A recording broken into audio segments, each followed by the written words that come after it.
नाज़रीन मुंसिफ टीवी में आपका इस्तकबाल। आप देख रहे हैं हेडलाइंस उर्दू। शुरुआत करेंगे हेडलाइंस के साथ। सुर्खियों को पेश करने में ताउन किया है डॉक्टर ऑर्थो ऑयल के साथ साथ डॉक्टर ऑर्थो कैप्सूल्स साथ लेना ना भूलें। बांग्लादेश की पहली खातून वज़ीर-ए-आज़म बेगम खालिदा जिया का 80 साल की उम्र में इंतकाल। हिंदुस्तान के साथ बेहतर ताल्लुकात थे, सियासी हलकों में शोक की लहर। श्रीनगर में शदीद सर्दी की लहर, आम जिंदगी बुरी तरह से मुतासिर, सड़कें सुनसान, शहरी गर्म लिबास का कर रहे हैं इस्तेमाल। एकादशी के मौके पर आज हैदराबाद के मंदिरों में अकीदतमंदों का हुजूम। सुबह से ही मंदिरों के बाहर लगी है लंबी लंबी कतारें। नए साल के पेश नजर एलओसी पर हाई अलर्ट, दरअंदाजी की कोशिशें नाकाम बनाने की तैयारी, सिक्योरिटी के सख्त इंतजाम।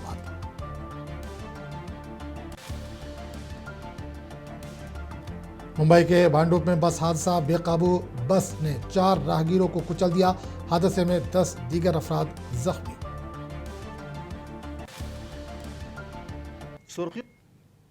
और अब खबरों की तफसील।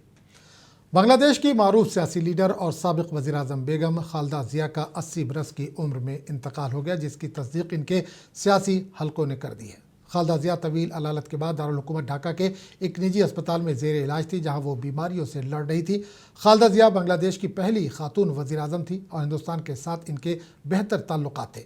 साबिक में वो कई बार हिंदुस्तान का दौरा कर चुके हैं ताकि दोनों मुल्कों के दरमियान ताल्लुकात को मज़ीद बेहतर किया जा सके। इनकी क़यादत में BNP कई बार हुकूमती ओहदों तक पहुंची और मुल्क की सियासत में इनका असर कई दहाइयों तक रहा। इनकी सेहत गुज़िश्ता दिनों से इंतहाई तशवीशनाक बताई जा रही थी और इन्हें अस्पताल में वेंटिलेटर सपोर्ट पर रखा गया था, जहां इनकी हालत बदस्तूर नाजुक बनी रही। इंतकाल की खबर बांग्लादेश के सियासी हलकों में गम अफसोस का मौजिब बनी।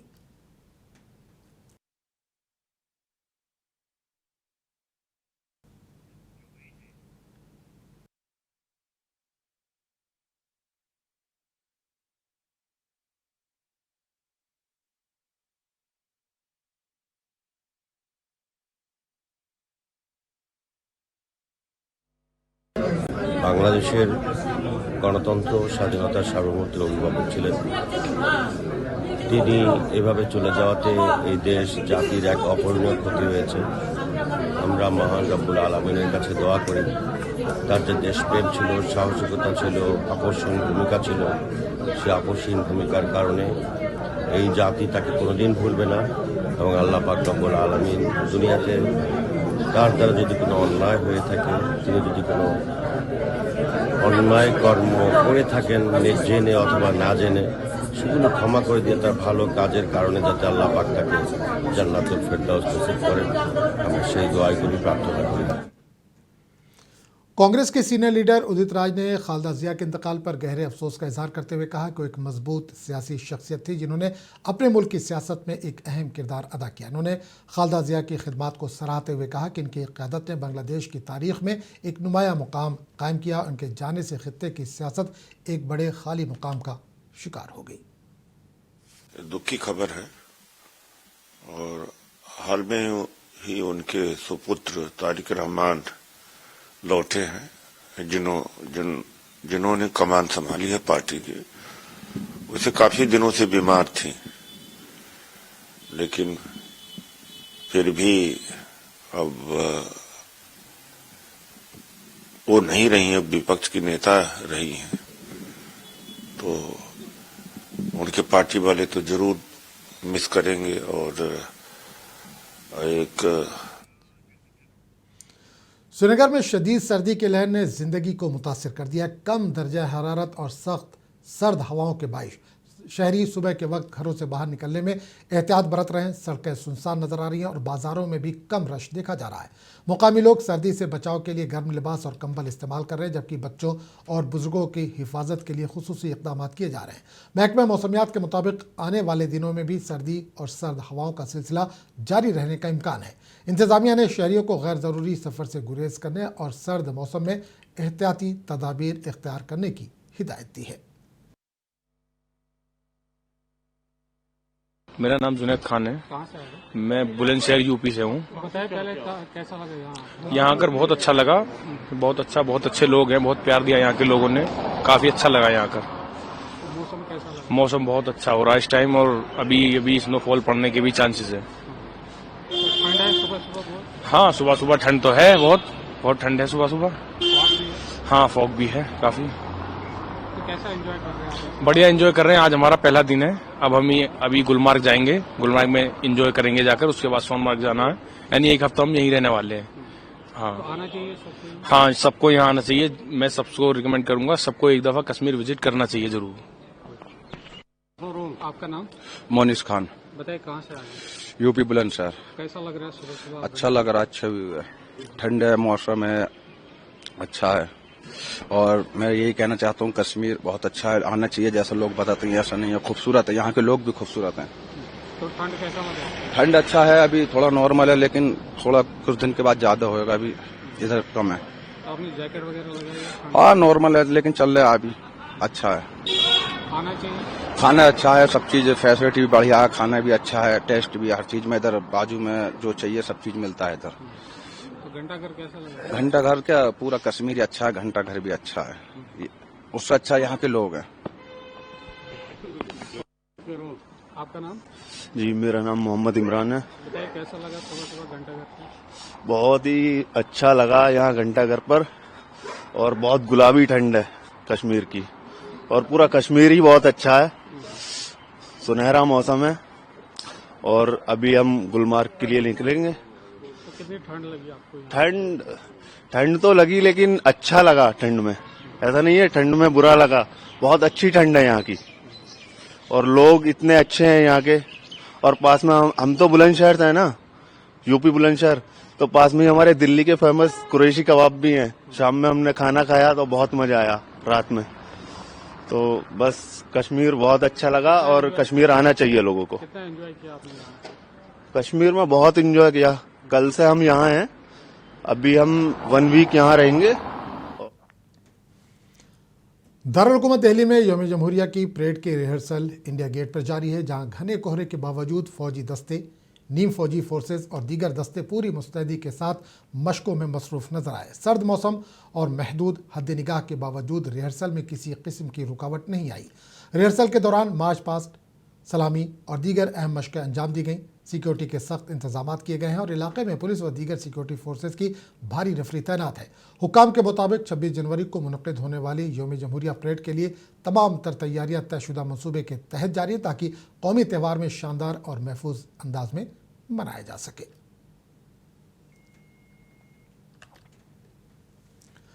संगम नगरी प्रयागराज में घने कोहरे और शदीद सर्दी ने अवामी ज़िंदगी को बुरी तरह से मुतासिर किया। सुबह के औकात में हद निगाह इंतहाई कम रिकॉर्ड की गई, जिसके बायस सड़कों पर ट्रैफिक की रफ्तार सुस्त रही और गाड़ियों को लाइट्स जलाकर चलना पड़ा। सर्द लहर के सबब लोग घरों में रहने पर मजबूर नजर आए, जबकि बाजारों और अवामी मकामात पर मामूल से कम भीड़ देखी गई। कम दर्जा हरारत ने खासतौर पर बुजुर्गों, बच्चों और बेघर अफराद के लिए मुश्किलात बढ़ा दी हैं। महकमा मौसमियात के मुताबिक आइंदा चंद दिनों तक सर्दी और कोहरे की शिद्दत बरकरार रहने का इम्कान है। इंतजामिया ने शहरियों को एहतियात बरतने, गैर ज़रूरी सफ़र से गुरेज करने और सर्दी से बचाव के इक़दाम करने की अपील की है।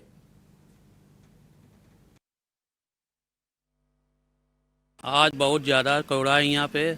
आज प्रयागराज एकदम कोहरे में समा गया है। शीत लहर इतना चल रहा है, इतना पहली बार हुआ है, इतना शीत लहर है प्रयागराज में। जामा मस्जिद कतवाली के पास, चौक कतवाली के पास, जामा मस्जिद के पास इतना भयंकर कोहरा है, आदमी गाड़ी घोड़ा ना देख पा रहा है, आमने सामने का आदमी नहीं देख पा रहे हैं, जानवर तक। हम जा रहे पान लेने दरीबा, अब रुक गए, इतना कोहरा है, दरीबा जा ना पा रहे हैं। कुछ दिखाई नहीं दे रहा है, आधे किलोमीटर तक में कुछ दिखता ही नहीं है, तो बिना इंडिकेटर और लगाए तो गाड़ी नहीं चला पा रहे हैं। शीतलहर भी हाथ पर भी बहुत ठंडा है, बहुत आज बहुत ठंड है। शीतलहर गलन हो रही है बहुत, हाथ पैर ठंडा हो रहा है। बाहर निकले तो आग तापते होंगे, अलाव वगैरह? जी जी जी, अभी तापते हुए तो आ रहे हैं। क्या नाम है जी? क्या नाम है आपका? अमित सिंह नाम तो हो रही है, कोहरा है और गलन से। सर इस टाइम प्रयागराज में ठंड बहुत है, कुछ कहा नहीं जा सकता। लोग सावधानी से गाड़ियाँ चलाएं। कोहरा आप समझ लीजिए कि बगल के लोगों को नहीं दिख रहा है, अगल बगल वालों को हाथ पैर एकदम ठंडा हो गया है। घर में हीटर काम नहीं कर रहे हैं, ब्लोअर काम नहीं कर रहे हैं। इंसान से मजबूरी में निकल रहा है 2 रोटी के लिए, समझ जाइए आप।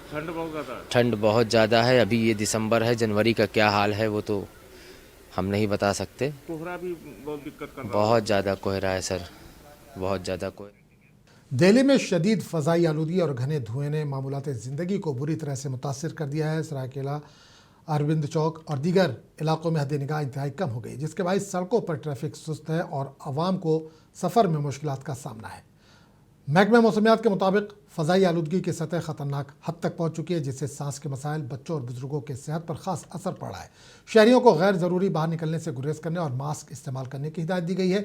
इंतज़ामिया ने स्कूलों और अवामी मकामात पर भी हिफाजती इक़दामात बढ़ा दिए ताकि शहरियों की हिफाजत को यकीनी बनाया जा सके। दिल्ली में शदीद सर्दी के साथ घना कोहरा छाया है, जिसके बायस मामूलात ज़िंदगी बुरी तरह से मुतासिर है। आज सुबह से ही दारुल हुकूमत के मुख्तलिफ इलाकों में हद निगाह नहायत कम रिकॉर्ड की गई, जिसका सबसे ज़्यादा असर हवाई, रेल और सड़क खिदमत पर पड़ा। IGI एयरपोर्ट के टर्मिनल 3 से मौसूल होने वाले मनाजिर में देखा जा सकता है कि घने कोहरे के सबब परवाज़ों की आमदोरफ्त मुतासिर हुई। कई फ़्लाइट्स ताख़ीर का शिकार रहीं, जबकि बाज़ को रीशेड्यूल किया गया। मुसाफिरों को एयरपोर्ट पर इंतज़ार करते देखा गया। महकमा मौसमियात के मुताबिक शुमाली हिंद में सर्द हवाओं के चलने और नमी में इजाफे के बायस आने वाले दिनों में भी कोहरे की शिद्दत बरकरार रहने का इम्कान है।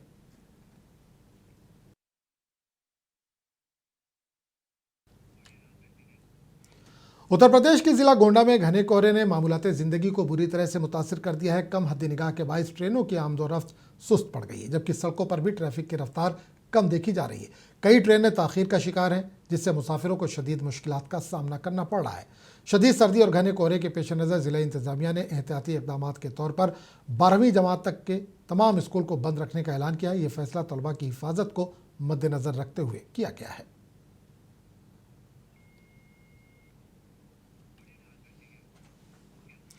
दिल्ली कांग्रेस के सदस्य देवेंद्र यादव ने राजधानी में बढ़ती हुई फ़ज़ाई आलूदगी पर गहरी तशवीश का इजहार किया। इन्होंने कहा कि दिल्ली का माहौल दिन ब दिन ज़्यादा आलूदा होता जा रहा है और इसके पीछे कई संगीन वजूहात हैं, जिन पर संजीदगी से गौर करना नहायत ज़रूरी है। इन्होंने वाज़ेह तौर पर कहा कि साफ़ और सेहतमंद हवा में सांस लेना हर शहरी का बुनियादी हक़ है, जिसे किसी भी सूरत नज़रअंदाज नहीं किया जा सकता।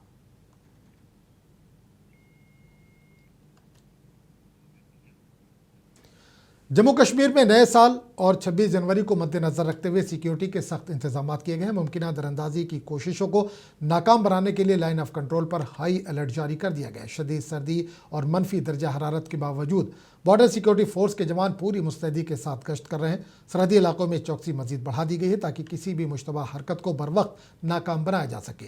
सिक्योरिटी फोर्सेस के जवानों के साथ साथ भारतीय फौज की तरबियत याफ्ता डाक को भी सख्त सर्द मौसम में पेट्रोलिंग करते देखा गया, जो इलाके के मुकम्मल निगरानी में मसरूफ़ है। हुक्काम का कहना है कि किसी भी किस्म की दरअंदाजी या दहशतगर्दाना सरगर्मी को हर हाल में नाकाम बनाया जाएगा।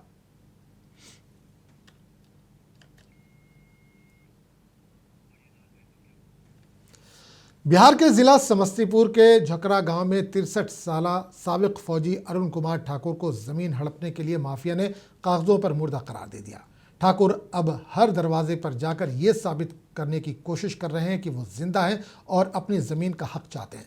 साबिक फौजी गले में तख्ती लटकाए हुए जिस पर लिखा है मैं जिंदा हूं। इन्होंने बताया कि 2014 में माफिया ने इनकी ज़मीन पर कब्जा करने के लिए जाली इक़दाम किया। जिला मजिस्ट्रेट रोशन कुशवाहा के मुताबिक ठाकुर की दरख्वास्त पर तहकीकात जारी है और इस मामले को जल्द हल करने की कोशिश की जा रही है।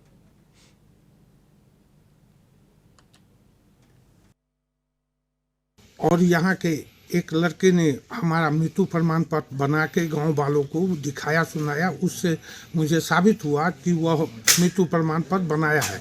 वह मृत्यु प्रमाण पत्र के लिए लेके हमने ब्लॉक से लेके वहाँ कलेक्ट्रेट तक गया हूँ, अभी तक के हमको कोई डिसीजन न मिला है। इसीलिए यह बोर्ड टांग के मैं पूरे गांव में घूमता हूँ। आप क्या करते थे? सर आर्मी में था, आर्मी से रिटायरमेंट हुआ, इसके बाद अभी मैं खेती बाड़ी परिवार के साथ रह रहा हूँ। तो ये प्रमाण पत्र कब और किसने बनवाया था? 2025 में ही यह मृत्यु प्रमाण पत्र बना है सर। इसलिए कि उसका उन्होंने मेरे बेटे को दारू शराब पिला के और उन्होंने मेरे बेटे से जमीन लिखवाया, जिसके कारण वो मृत्यु प्रमाण पत्र बनाया, जो ताकि हम केस करेंगे या हम उस पर दखल करेंगे तो वह हमको नहीं होगा, इसलिए जो उनको मृत्यु घोषित कर दे। तो आप क्या चाहते हैं? हम चाहते हैं जो सर जो बनाया उसके लिए उसको या इस पर माने कार्रवाई की जाए, उसको पनिशमेंट दिया जाए और हमको जिंदा होने का सर्टिफिकेट मिलना चाहिए सर। नहीं, एक मामला आप लोग के माध्यम से अभी प्राप्त जानकारी मिल रही है, जिसमें कि जीवित व्यक्ति का मृत्यु प्रमाण पत्र बनाने की बात बताई जा रही है। इसको हम अब तो चूँकि सारी भी मामले जो डिजिटल ऑनलाइन बनते हैं डिजिटल माध्यम से, तो उसका आवेदन हम लोग चेक कराएंगे कि किस मामले में हुआ है। अगर ऐसा पाया जाता है कि कोई बोगस रिपोर्ट के आधार पर अगर ये किया गया है तो जो दोषी हैं उनके खिलाफ कार्रवाई होगी। और वर्तमान में चूँकि वो जीवित हैं तो इसलिए उस मृत्यु प्रमाण पत्र वाईकुंठा एकादशी के मौके पर आज वेंकटेश्वरा स्वामी मंदिरों में अकीदतमंदों की भीड़ देखी गई। हैदराबाद के इलाके हिमायत नगर में वाक़ वेंकटेश्वरा स्वामी मंदिर में भक्तों ने सुबह से ही लाइन लगाकर भगवान के दर्शन किए। मंदिर में इंतजामिया ने हुजूम को काबू में रखने के लिए इजाफी सिक्योरिटी और इंतजामी अमला तैनात किया था। अकीदतमंदों ने मंदिर में रोशनियां, फूल और दीगर मजहबी रसूमात के साथ इबादत की। मंदिर इंतजामिया ने आवाम से अपील की कि वह नज़्म व ज़ब्त बरकरार रखें।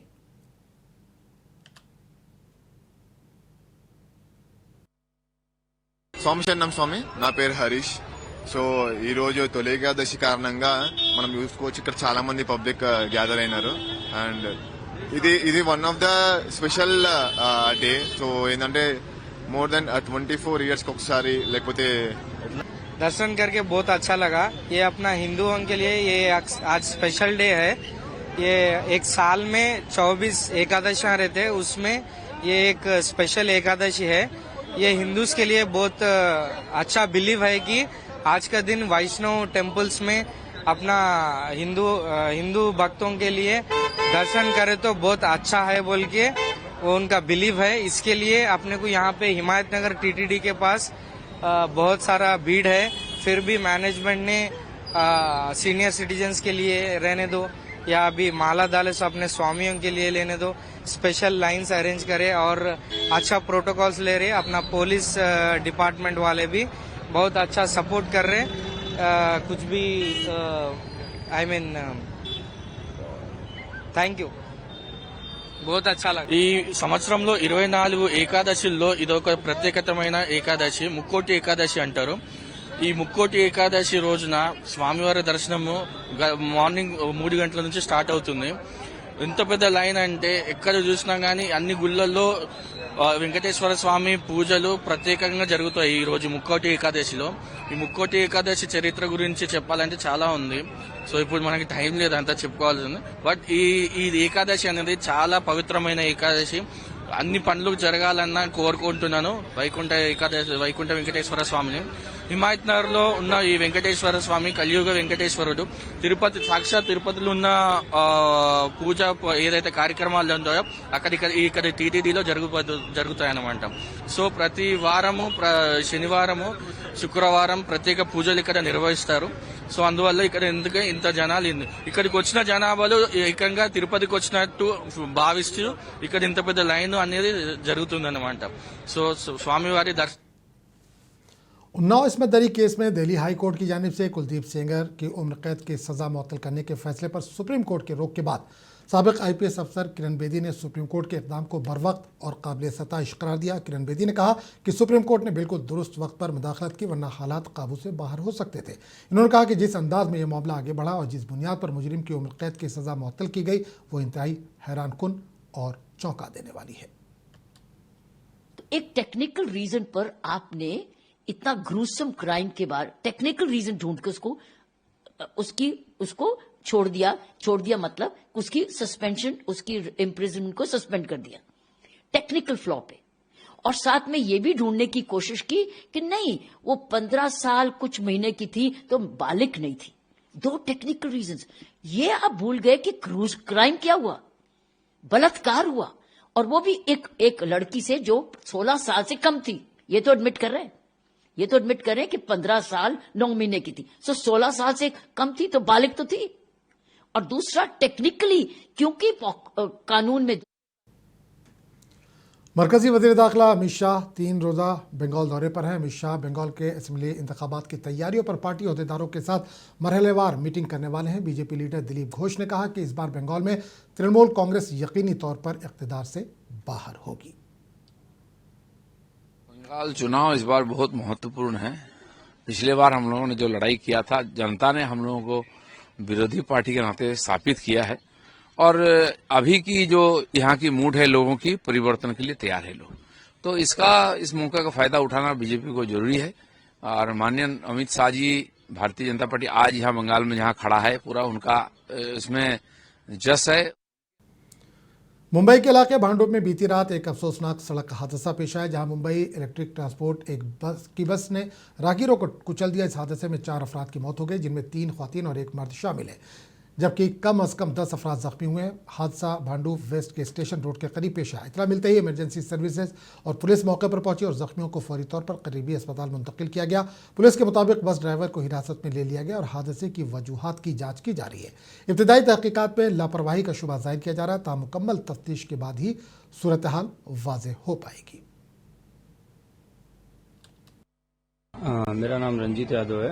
कितने बजे ये हादसा हुआ था? ये 9:30 के बाद ही हुआ आसपास उसके। मैं आया तो देखा यहाँ पे बहुत सारे क्राउड लगे थे। पूछने के बाद पता चला कि बस कंट्रोल में नहीं थी। वहाँ से टर्न मारने के बाद कुछ वहाँ पे लाइन लगी रहती, गर्दी रहता है, तो शायद से कंट्रोल नहीं हुआ। भीड़ के चक्कर में 6-7 लोग को बस ने लगा, तो इंसिडेंट जो हुआ 2-3 लोग ऑन द स्पॉट मर गए और बाकी कुछ लोग तो इंजीरियर हो गए थे। मैं आया तो यहाँ पे एक बॉडी थी, यहाँ पे एक बॉडी थी, बस के नीचे थी और कुछ लोग यहाँ पे बैठे थे। तो बस इतना ही हुआ था, मैं इतना ही देखा था, इतना जानते। बस कंट्रोल नहीं हुआ? हाँ, शायद से हुआ। बस वाले को भी, यहाँ की पब्लिक लोग। उत्तर प्रदेश के जिला फिरोजाबाद के नासिरपुर इलाके में जमीन के तराजे को लेकर फायरिंग का वाकया पेश आया, जिसमें एक शख्स की मौत हो गई जबकि एक जख्मी है। वाकये के बाद इलाके में सनसनी फैल गई। इस मामले पर एसपी रूरल फिरोजाबाद अनुज चौधरी ने बताया कि इब्तिदाई तहकीकात के मुताबिक दोनों फरीकैन के दरमियान जमीन के तराजे पर झगड़ा हुआ, जो बाद में फायरिंग में तब्दील हुआ। फायरिंग के नतीजे में एक शख्स मौके पर ही दम तोड़ गया, जबकि दूसरे को तशवीशनाक हालत में अस्पताल मुंतकिल किया गया है। थाना नसीरपुर ग्राम नंदराम की मड़ैया में जमीनी विवाद था 2 पक्षों में। उसको लेकर इनमें आपस में शाम को किसी बात को लेकर कवाचुन हुई और उसमें फायरिंग हुई, जिसमें एक सत्यवान सनोम मातादीन के गोली लगी, जो पेट में गोली। हरियाणा के बहादुरगढ़ में दिल्ली सोनीपत रोड पर घने कोहरे के बायस एक बड़ा सड़क हादसा पेश आया, जहां 3 गाड़ियां आपस में टकरा गई। इस हादसे में कई कैब मुसाफिर जख्मी हुए, जिन्हें फौरी तौर पर करीबी अस्पताल मुंतकिल किया गया। हादसा उस वक्त पेश आया जब शदीद धुंध के बायस हद निगाह इंतहाई कम हो गई थी, जिसकी वजह से ड्राइवर गाड़ियों पर काबू न रख सके। टक्कर के बाद मौके पर अफरा तफरी मच गई और सड़क पर ट्रैफिक मुतासर रहा। इत्तला मिलते ही पुलिस और इमरजेंसी सर्विसेज मौके पर पहुंची और जख्मियों को तिब्बी इमदाद फराहम की गई।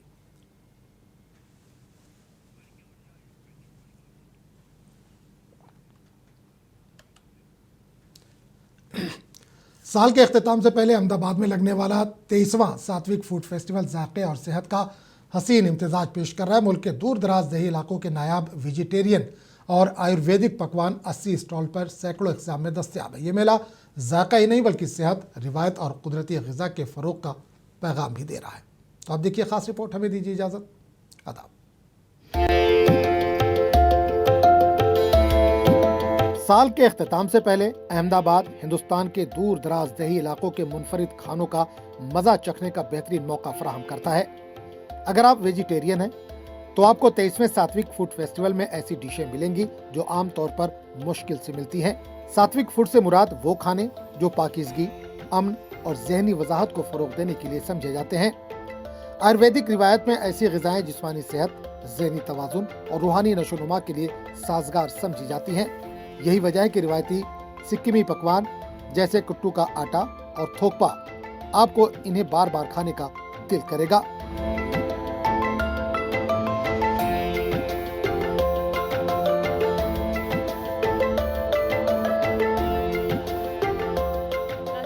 फर्स्ट एक्सपीरियंस था। तो यहाँ पे मुझे बहुत अच्छा लगा जो ये सात्विक फेस्टिवल है, क्योंकि सिक्किम में इतना ज़्यादा ये चीज़ का वो नहीं है, इसलिए यहाँ पे बहुत अच्छा रिस्पॉन्स है सबका। और यहाँ हमने मेनली बॉकेट मोमो रखा है और मिलेट थुक्पा, सेल रोटी वहाँ का ट्रेडिशनल डिशेस रखा है। तो लोगों का भी रिस्पॉन्स अभी तक बहुत अच्छा है और हमने बहुत ज़्यादा मतलब ऑर्गेनिक तरीके से रखने की कोशिश की है सब चीज़ें को। यहाँ ऑप्शन की कोई कमी नहीं। 80 स्टॉल पर तकरीबन 400 मजेदार पकवान मौजूद हैं। हर डिश दूसरे से ज्यादा पुरकशिश है। खाने के शौकीन हर साल यहाँ आने का वक्त निकाल ही लेते हैं और जायके से लुत्फ अंदोज होते हैं। इस मेले का एहतमाम सृष्टि फाउंडेशन ने किया। ये बरसों से नामियाती और कुदरती तौर पर उगाए जाने वाली सब्जियों को फरोग दे रहा है। ये मुकम्मल तौर पर सेल्फ फंडेड है। हम हर साल आते हैं और 2 टाइम आते हैं, दोपहर को और रात को अलग अलग, क्योंकि दोपहर का यहाँ पे टेस्ट हम करते हैं जो धूप में खाया जाता है। रात को ठंडी होती है तब उसका मजा अलग है, जैसे उम्बाड़िया है, आखा लहसुन नु साग है, ये वो सब चीजें हम यानी यहाँ पे रात को खाते हैं। हम बच्चों की प्रतियोगिताएं करते हैं। ऐसे लोगों के अनाज को यहाँ लाया गया जो बहुत पिछड़े हुए आर्थिक क्षेत्र से हैं।